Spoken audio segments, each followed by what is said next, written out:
this should be a message around the world. What you take, you will be given. And if you take it, you will be given more until you stop taking it. And this is why it comes back to these three groups. Group number one will take it because it hasn't got a thought in its head. Group number two will take it because it doesn't want to, but it's frightened of not taking it. Group number three won't take it. And that's why that group is what's going to bring this down. The awakening is gathering. It's a spiritual war, isn't it? But you get what they're saying. They're realizing that actually this is between two forces of evil and well, we hope love. That this, when you break it all down, you break through that this is what it is. People act as they do, authority acts as it does, because they're attached and are perceptually dominated by this negative force, this vertigo. And as people awaken, they're increasingly perceptually influenced by love and expanded states of consciousness, wisdom. And so whatever form we may take, it's that consciousness difference that decides how we act, and thus what the world is like. And to hear more and more people say, well, it's a spiritual war, isn't it? They started to see that this is the level it's operating at. What's your state of consciousness? What's your state of perception? Because that dictates everything. Everything comes from it. What we are living or experiencing is a realm of reality that's suffering from the absence of love. And it not just the absence of love because it's an absence of love, the systematic absence of love, the systematic suppression of love. And what the whole thing is about on one level is to close the heart vortex, which is our great access to the great beyond, outside of it manipulated nonsense. And once that closes, your point of attention moves to the head, thought, and it moves to the belly, emotion. And if you look at humanity, so many decisions and reactions and responses, they come from emotion. And if they don't come from emotion, they come through a process of what we call thought, trying to work it out. Whereas the heart, that's where we get intuition from. And intuition is not something that comes as a series of thoughts leading to a conclusion. That's what this does. And the heart, intuition, is where the knowing comes from. And you get the knowing as a package. It's like, I got this knowing just after the turn of the millennium. We live in a simulation and the walls of it are the speed of light. It was 20 years before an academic put that into Scientific American through a process of thought.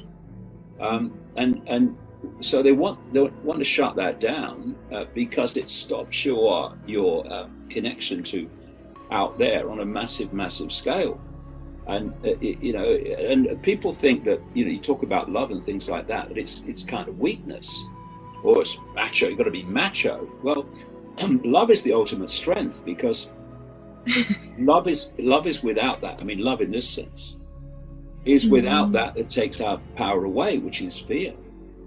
Love doesn't do fear because it knows there's nothing to fear, and love will always do what it knows to be right. It won't go through a list of consequences and then decide if it's going to do what it knows to be right. Like group number two, I know what I should do, but I'm too frightened to do it, so I'm not going to do it. It doesn't, because what are the consequences for me?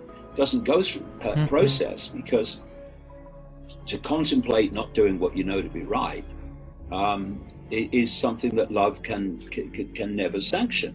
Because why would I consequences for not doing what I know to be right, when I'm always going to do what I know to be right, and so it's the ultimate strength, it's the ultimate power.